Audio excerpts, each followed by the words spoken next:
Hi everyone. How are you this morning? Let me see if I've gone live yet.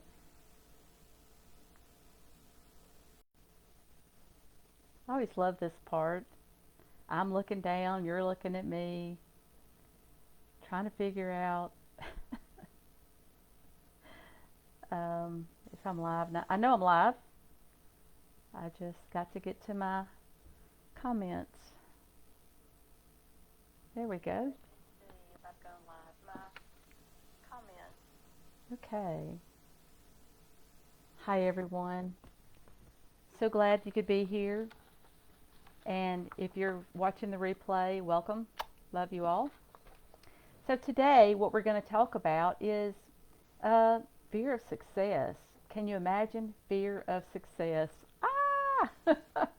I mean, we're used to reading about fear of failure or fear of showing up or putting ourselves out there, right? So, have you ever wondered, despite all the tools, the skills, the knowledge, you still hesitate to take that next step in your business? Ah, scary, isn't it? It's as if there's an invisible barrier holding you back, right? That invisible barrier could very well be the fear of success. Imagine that. Fear of success. And for those of you who don't know me, I'm Georgia Ryle. I'm a transformational life coach and a hypnotherapist. And today I want to talk about a challenge that doesn't always get the attention it deserves. The fear of success. It's something that many of us face, whether we realize it or not, and it can be just as crippling as the fear of failure. So, what do I mean when I say the fear of success? Well, the fear of success is the internal resistance that arises when we're on the verge of achieving something we've been working toward. And it's not a lack of ambition or a lack of desire. In fact, many driven and compassionate women, entrepreneurs like you, have experienced this fear. It's the anxiety of what success brings with it, or could bring with it, rather. We don't typically think of success as something to be feared, right? We assume it's going to be great, something we all want.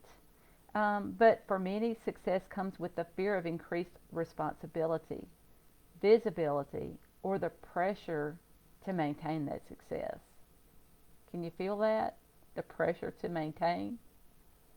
We worry that success might change us or that people will expect us to be able to deliver more or to be more than we currently feel like we are.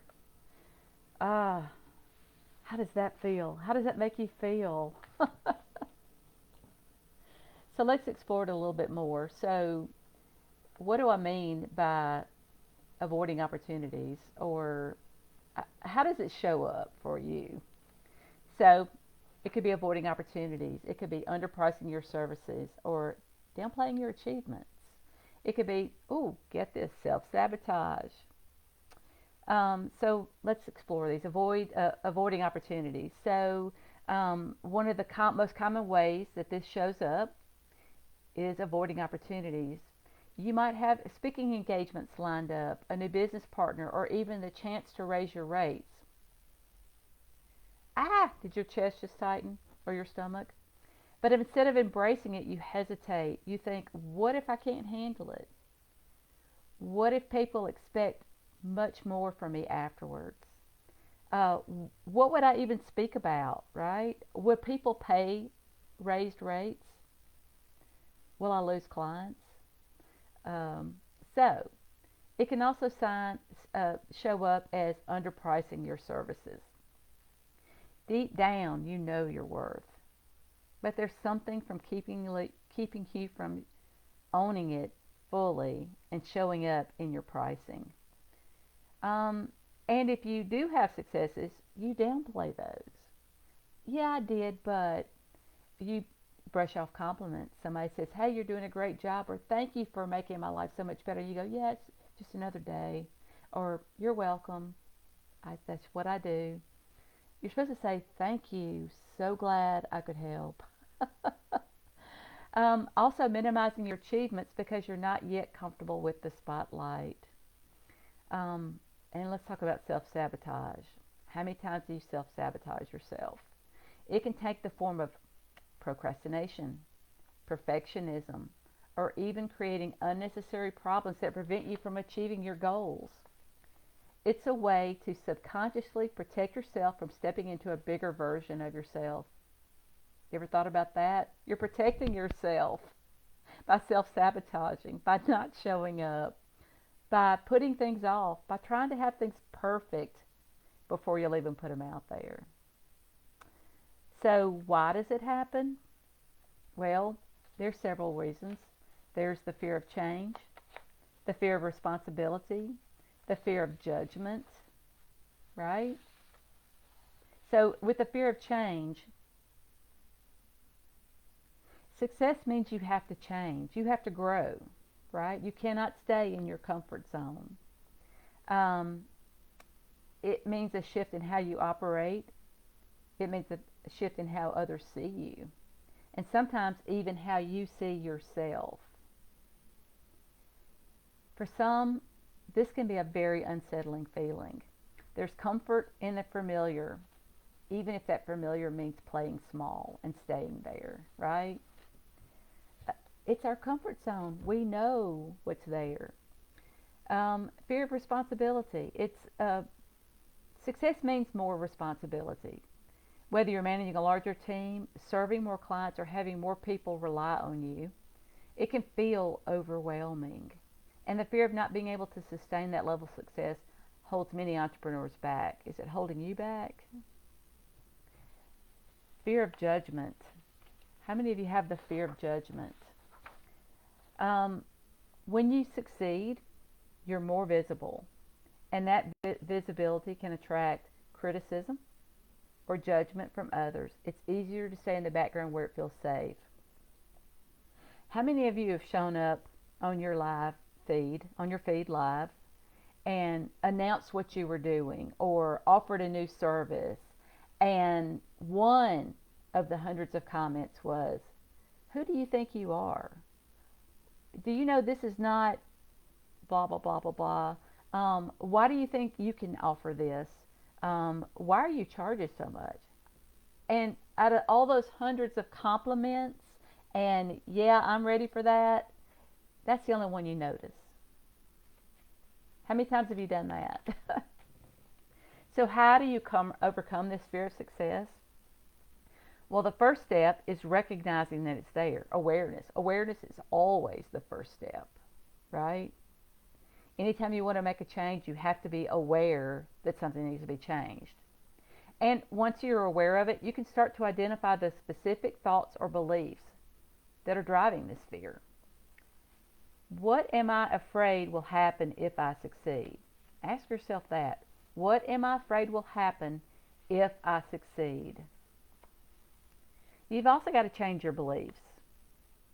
So once you've identified those fears, challenge them. Awareness, then challenge them. Are they based on reality, or are they stories you're telling yourself? For example, if you fear that success will lead to isolation, ask yourself if that's truly the case or if it's a projection of a past experience. Do you think when you become successful, your whole support system will disappear? Do you think if you're successful that your friends will leave you, your family will leave you, your followers will leave you? No, they're going to cheer you on. So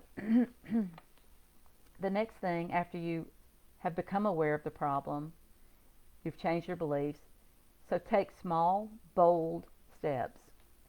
You don't have to leap into success overnight, and although it can happen, success probably is not going to happen overnight. It's going to seem like it's to somebody who finds you. You know, I think it was Billy Joel that said it took him 10 years of overnight for him to have an overnight success, right? Most entertainers, it takes them 5 years to become that overnight success, or the comedians, or the actors. So success can happen overnight, but more than likely it's going to take a while. So start by taking small, bold steps outside of your comfort zone. Whether it's raising your rates slightly, taking on a new project, sharing your wins with your audience. Do you ever do that? Or doing speaking engagements. Maybe they're small podcasts. Maybe they're speaking in somebody else's group. These steps help build your confidence. That's what you need right now, is to build your confidence up. And then shift your mindset. Instead of seeing success as something that could go wrong, shift your mindset to view it as an opportunity to expand, grow, and serve others in a much greater way. Embrace the idea that you are capable and worthy of success. So, how do you avoid the fear of success to begin with? Well, one way to avoid the fear of success is by regularly checking in with yourself. Do you do that? Reflect on what success means to you, how it aligns with your values, and what you truly want. By doing this, you'll stay grounded and focused on your mission rather than the fears that arise along the way. Surround yourself with support.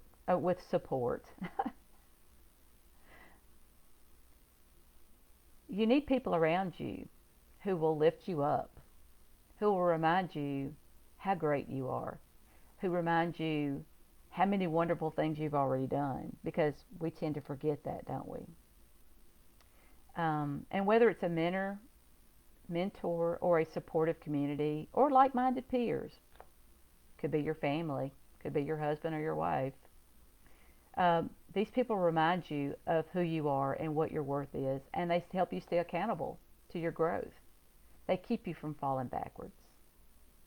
They keep you moving forward. And you also need to focus on the bigger picture. Always keep your mind on the bigger picture. Yes, success does come with challenges, but it also offers you the chance to live your purpose more fully, to serve more people, and create the life you desire. Focus on the impact that you can make. Focus on that versus the fears that might hold you back. Because if you don't shine your light, there's somebody out there looking for you. They just missed you. They're still looking for you. So your fear of focus is a real challenge, and it's a serious challenge. But it doesn't have to keep you stuck. It doesn't. By becoming aware of it, challenging your beliefs, and taking those bold steps forward, you can release that internal resistance that's holding you back from living in flow.